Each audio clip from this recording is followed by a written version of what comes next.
What's up, guys, and welcome back to one of my favorite brands for driving engagement, Lotus. This is the 2018 Lotus Evora 400, and I've never driven one until now. I've driven the first-gen Evora S, Evora GT, multiple examples of the Emira, Elise, Exige, but never the Evora 400. This was Lotus's answer to Porsche back in 2018, a direct competitor to the Cayman, and some even compared this to the Cayman GT4. This is powered by the 3.5-liter Toyota 2GR FE engine, same engine actually found in the current Emira, but in this state of tune, it's making 400 horsepower and 302 pound-feet of torque. This has double wishbone front and rear suspension, and with its aluminum monocoque chassis, this weighs just over 3,100 pounds. We're running 19 and 20-inch staggered wheels with 235 front, 285 rear Michelin PS4S tires, good old-fashioned hydraulic steering, and here's the kicker. Compared to the Evora GT,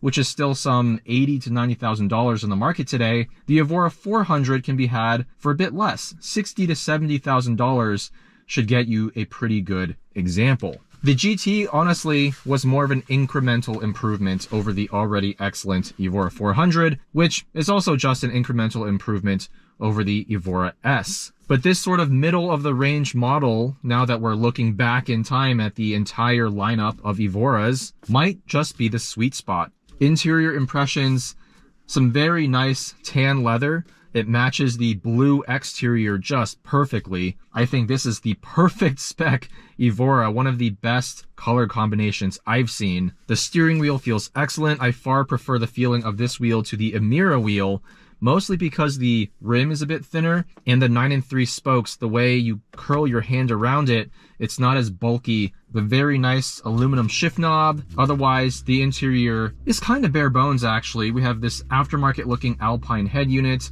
physical buttons for some of your basic controls here, climate control down here just in front of the shifter. But let's get this thing started up and see how it drives. Now this shifter is very mechanical, but it does take some getting used to. Same with the throttle response, and that's an issue I had with the Evora GT. All right, we'll open up this valved exhaust, we'll put it into sport mode. I absolutely love the way this car looks from outside. It's so exotic, not as classically beautiful as the newer Emira, but this looks more aggressive. And right away, I just feel so much through this car, through the hydraulic steering, which is just chattering away with information about the road surface, but also through the chassis itself. I remember comparing the Evora GT and maybe the Emira as well against some similarly priced Porsche Caymans. And one of the biggest things I loved about the Lotus offerings is the fact that you can feel what each wheel and tire is independently doing. In the Cayman, you don't really get that sense. This car just communicates so much more than anything else really in its segment. The 6-speed manual, the 2 to 3 shift and the 3 to 4 shift, so satisfying, so mechanical. But as you can see there, the 3 to 2 shift, that's the one that has a high learning curve. This Toyota supercharged V6, it makes good power, but it is probably one of the weaknesses of the car. I've always felt that way about the V6 powered Lotuses, and there's no exception here. This is just not a very exciting, characterful engine. It doesn't rev that high, just over 7,000 RPM red line. It doesn't make the best sound, at least in stock form. But this car was never about the engine. It can't compete with Porsche in that regard. But again, it's down to the chassis tuning, the communication. This won't match a Porsche in terms of lap times, even for the money. But for this type of driving, canyon driving, pleasure driving, let's call it, there is no substitute. This level of communication is just on another level. The only other modern car I can think of that matches this for communication is McLaren. The British just know how to make a car talk to the driver. And once you do get used to that 3-to-2 shift and this slightly wonky throttle response, it's fine.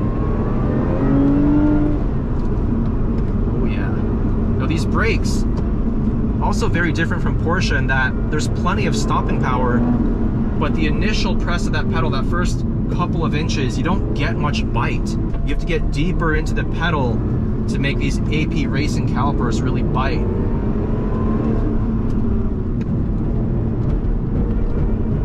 Oh yeah.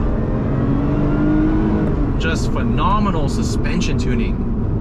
You feel a little bit more roll here compared to a Cayman. I keep going back to that comparison because it's the most relevant, and it's probably the one that most people shopping for these cars will be familiar with, or at least be cross-shopping with.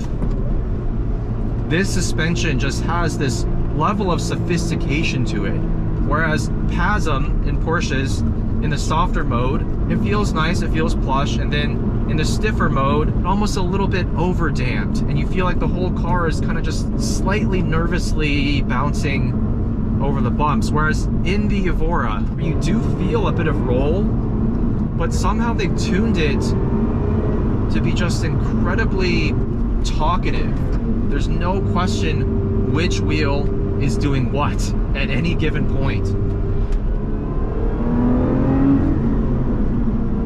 Like right here, I can just very precisely place the front end with the steering based on what I'm feeling in terms of weight transfer through this seat, which, by the way, is an excellent seat. I prefer this seat over the Emira seat by far. There's more bolstering on the sides, and I feel like I just sink into it a bit better. Let's try putting it into race mode. The throttle response should be even sharper now. You have to hold the button down for a couple of seconds to engage. The suspension is fixed, non-adaptive, so all race mode really does is affect the throttle mapping, as far as I can tell. Oh yeah. It does feel softer around the edges compared to some other $60,000 to $100,000 sports cars. But again, it's down to that communication and the overall balance of the car. That's what I love. It just feels so much about everything. The steering, the pedals feel excellent. This Evora 400 apparently has a different clutch than the Evora GT, and this one's a bit lighter.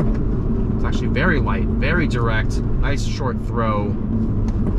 This shifter is just a joy to use when you get it right. You do have to sort of get used to it. You have to master it over time.